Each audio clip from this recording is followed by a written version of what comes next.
Hello everyone, Shri IAS academy में आपका स्वागत है। जैसा कि आप जानते हैं कि श्री आईएएस एकेडमी ने आंसर राइटिंग की सीरीज की शुरुआत की थी, जिसमें ऑलरेडी हमारे 98 पार्ट आ चुके हैं। ये हमारा पार्ट 99 है। इसमें हम देखेंगे कि आपके द्वारा हमारे टेलीग्राम चैनल पर किस प्रकार का प्रश्न भेजा गया, उसे आपने किस तरीके से लिखा और वास्तव में उसे कैसे लिखना चाहिए। तो चलिए शुरू करते हैं। जैसा कि आप देख रहे हैं, ये प्रश्न आपके द्वारा हमारे टेलीग्राम चैनल पर भेजा गया है। तो सबसे पहले हम आपके प्रश्न को पढ़ेंगे, फिर आपके उत्तर को पढ़ेंगे और फिर देखेंगे कि वास्तव में इसे कैसे लिखना चाहिए। आपका प्रश्न है, ये स्पष्ट कीजिए कि 1857 का विप्लव किस प्रकार औपनिवेशिक भारत के प्रति ब्रिटिश नीतियों के विकास क्रम में एक महत्वपूर्ण ऐतिहासिक मोड़ है। 200 शब्दों में लिखना है, 12.5 नंबर का है। क्लियर।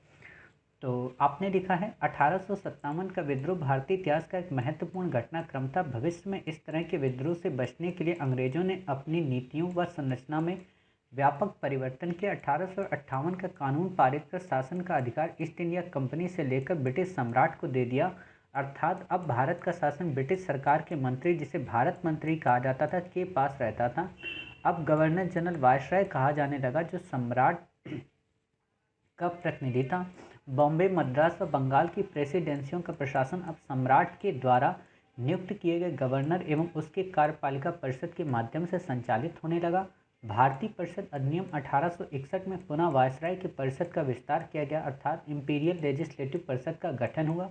1857 के विद्रोह के पश्चात सैन्य नीतियों में भी महत्वपूर्ण परिवर्तन किए गए, अर्थात भारतीय सैनिकों में राष्ट्रवाद की भावना न बढ़े, इसके लिए उनके बीच जाति, धार्मिक और क्षेत्रीय निष्ठा की भावनाओं को प्रोत्साहित किया गया। साथ ही सेना में यूरोपीय सैनिकों का अनुपात बढ़ाया गया तथा सेना के महत्वपूर्ण विभाग उन्हें दे दिए गए।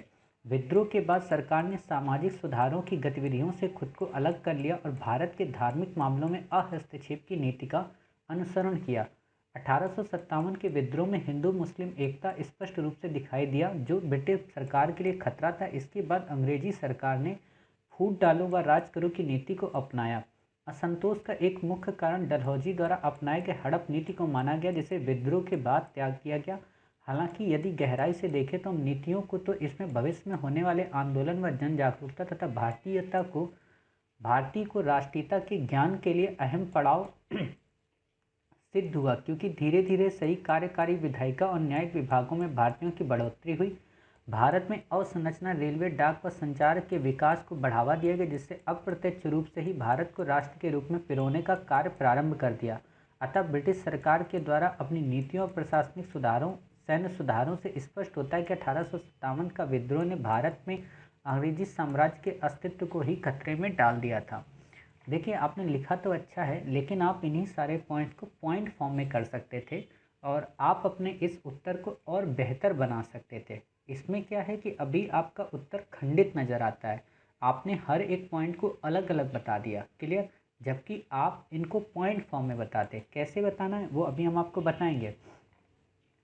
साथ ही कुछ शब्दों का आपने जो उपयोग किया है वो पुस्तकी शब्द नहीं लगते, अर्थात जो ऑथेंटिक शब्द हैं। जैसे आपने यहाँ पे उपयोग किया भारत मंत्री। भारत मंत्री ये सामान्य पुस्तकों में आपको मिलेगा।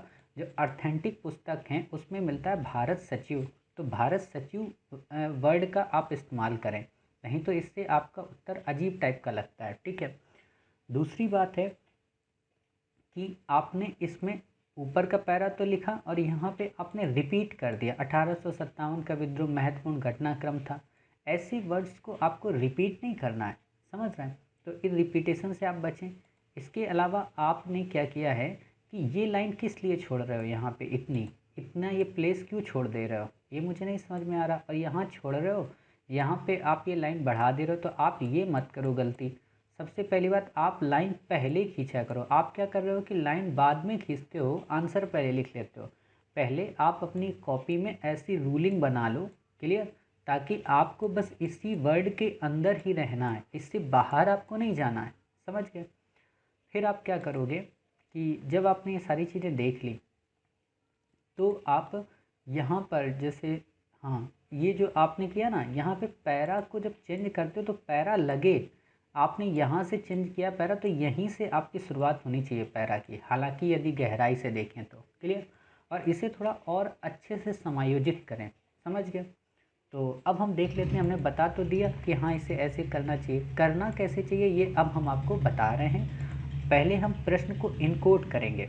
प्रश्न क्या है, ये स्पष्ट कीजिए कि 1857 का विप्लव, विप्लव का मतलब होता है विद्रोह, किस प्रकार औपनिवेशिक भारत के प्रति ब्रिटिश नीतियों के विकास क्रम में एक महत्वपूर्ण ऐतिहासिक मोड़ है। इसका क्या मतलब, इस लाइन का मतलब ये है कि भारत में अंग्रेजों ने जिस प्रकार की प्रशासनिक, जिस प्रकार की आर्थिक, जिस प्रकार की सांस्कृतिक नीतियों का अनुसरण किया था 1857 के पहले, उन नीतियों का परित्याग कर दिया गया या उन नीतियों को पूरी तरह से बदल दिया 1857 के विद्रोह ने।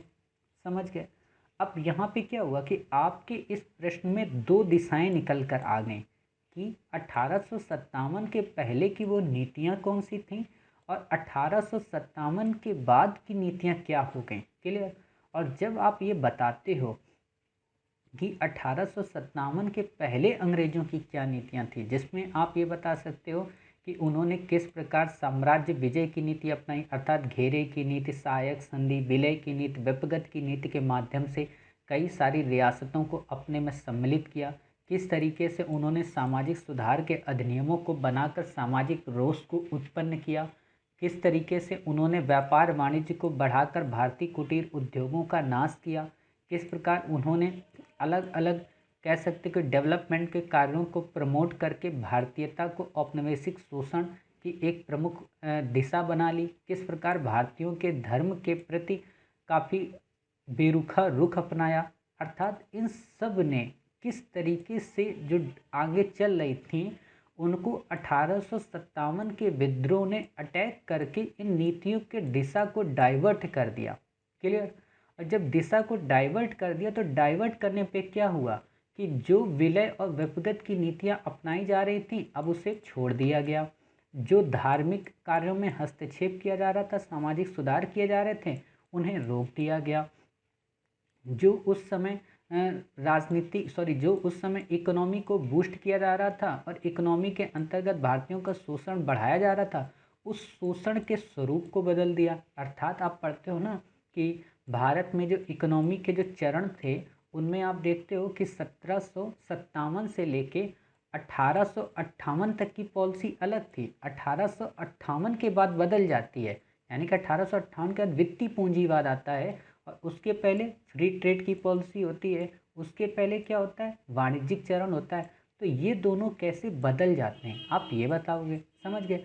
फिर आप जब ये बता रहे होगे तो आप बताओगे कि किस प्रकार ईस्ट इंडिया कंपनी के ही शासन को समाप्त कर दिया गया। मतलब जिस ईस्ट इंडिया कंपनी ने ब्रिटेन की स्थायित्व को भारत में मजबूती दी, उस ईस्ट इंडिया कंपनी को ही पूरी तरह समाप्त कर दिया गया। समझ गए।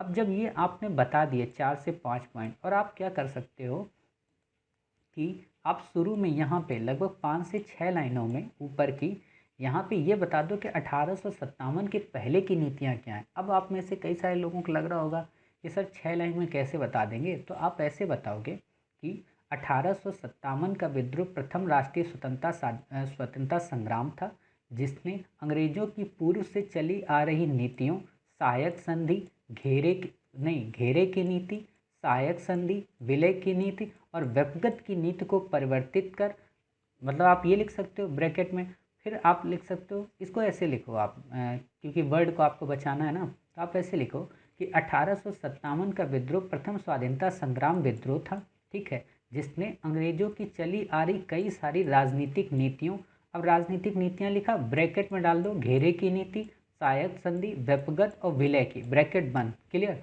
कई सारी राजनीतिक नीतियों, सामाजिक सुधारों में सती प्रथा नियम, दास प्रथा कानून, विधवा विवाह, आप ये चीज़ लिख दो, ठीक है।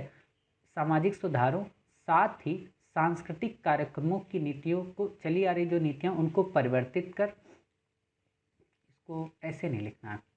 हाँ, आप इसको कैसे लिख सकते हो, आप इसको ऐसे लिख सकते हो कि 1857 का जो विद्रोह था, क्लियर, वो प्रथम स्वाधीनता संग्राम विद्रोह था। इसके पहले अंग्रेजों ने किस प्रकार नीतियाँ अपनाई, राजनीतिक स्तर पर घेरे की नीति, सहायक संधि, विलय की नीति और व्यपगत की नीति। क्लियर। इससे उन्होंने अपने साम्राज्य का विस्तार किया और उसे स्थायित्व प्रदान किया। तो वहीं उन्होंने सामाजिक सुधारों के माध्यम से कई सारे भारतीय हितों को या कई सारे भारतीय वर्गों को संतुष्ट करने का प्रयास किया। साथ ही अपनी उपयोगितावादी विचार के अंतर्गत भारत में मुक्त व्यापार को प्रमोट किया। क्लियर। किंतु 1857 के विद्रोह ने कई सारे कारणों का समावेश होने के कारण उनकी स्थिति और उनकी उस समय की परिस्थिति को बदलने पर मजबूर कर दिया। अर्थात 1858 के अधिनियम में उन्होंने कई सारे ऐसे परिवर्तन किए जो पूर्व की भांति से पूरी तरह से विलग थे, अब जो कि निम्नवत हैं। अब आपने जब इतना बता दिया तो यहाँ तक ये लाइनें आपकी कंप्लीट हो गई। इससे कहता है अब यहाँ पे आप पॉइंट बताओ कि पूर्व से कैसे अलग थे। नंबर 1, उन्होंने EIC के शासन को समाप्त किया, अर्थात ईस्ट इंडिया कंपनी को शासन को समाप्त किया, ब्रिटिश क्राउन के अधीन किया। नंबर 2, उन्होंने बोर्ड ऑफ कंट्रोल और कोर्ट ऑफ डायरेक्टर्स को समाप्त किया और भारत सचिव के पद का गठन किया। नंबर 3, उन्होंने भविष्य में किसी भी प्रकार के विलय और व्यक्तिगत की नीति का त्याग किया। नंबर 4, उन्होंने कई सारी रियासतों के राजाओं को शासन में शामिल करने की बात की। नंबर 5, उन्होंने विकेंद्रीकरण की प्रोसेस को अपनाया। नंबर 6, उन्होंने सेना में राष्ट्रवाद को रोकने के लिए उसे कई सारी टुकड़ियों में विभाजित किया जो कि क्षेत्रीयता, धार्मिकता और आप कह सकते हो जातीयता पर आधारित थे। आप ऐसे 6 पॉइंट बता दिए, ठीक है। अब लिखो, किंतु गहराई से देखें तो उपयुक्त नीतियां भले ही बदल गई थीं, उपयुक्त परिस्थितियां भले ही बदल गई थीं, लेकिन ब्रिटेन का शोषणवादी चरित्र नहीं बदला था। अर्थात उन्होंने पहले तो भारतीयों को किसी भी तरीके से शासन में शामिल न करके शोषण को बढ़ावा दिया था, किंतु अब भारतीयों को शामिल करके शोषण की प्रवृत्ति को और प्रमुखता प्रदान की। बस बात ये अलग थी कि अब कल्याणकारी राज्य का एक चोला ओढ़े हुए थे। क्लियर। अब ऐसे फिर आप डिफाइन करोगे कि हाँ कौन कौन सी इनमें भी आगे सुधार में कमियां रहीं, और फिर भी इन्होंने निष्कर्ष जवाब दोगे, फिर भी इन्होंने राष्ट्रीयता के उस बीज को जो 1857 में अंकुरित हुआ था उसके वृक्ष को बनने से रोक नहीं पाए। ऐसे आप मौलिक लैंग्वेज जब डालते हो ना तो एग्जामिनर को लगता है कि अच्छा आप किताबी कीड़ा नहीं हो, आपके अंदर थिंकिंग प्रोसेस है। और वैसे भी मैं आप लोगों से कहता हूँ कि यूपीएससी रीडिंग, राइटिंग और थिंकिंग का एग्ज़ाम है। आप जब पीसीएस के एग्ज़ाम देते हो तो वो बेसिकली रीडिंग और राइटिंग के होते हैं, उसमें थिंकिंग का कॉन्सेप्ट ही नहीं होता है। समझ गए। तो आप थिंकिंग को दिखाइए वहाँ पे कि हमने मौलिकता रूपी किस तरीके से ये चीज़ किया। और फिर आप ये भी लिख सकते हो, जब आप ये लाइन लिख दिए ना कि वृक्ष को रोक नहीं पाए, अर्थात भारतीय राष्ट्रवादियों ने पश्चिम के विचारों से ही उन बेड़ियों को तोड़ दिया जिसमें वो जकड़े हुए थे। समझ गए। अर्थात क्या हुआ कि जो उन्होंने पॉलिसी अपनाई, जो उन्होंने सुधार किए, जो उन्होंने नए नए कार्य अपनाए, उनमें भारतीयों ने अपनी स्वाधीनता और अपनी स्वतंत्रता के लक्ष्य को देख लिया। क्लियर। तो इस तरीके से आप अपने इस उत्तर को न केवल लिख पाओगे बल्कि भविष्य का क्या परिणाम हुआ आप उसे भी यहाँ पे दर्शा दोगे। क्लियर। तो उम्मीद है आपको इस प्रश्न का उत्तर अच्छा लगा होगा। मिलते हैं आप ही के द्वारा भेजे गए एक नए प्रश्न के साथ। तब तक अपना ख्याल रखिए और स्वस्थ रहिए।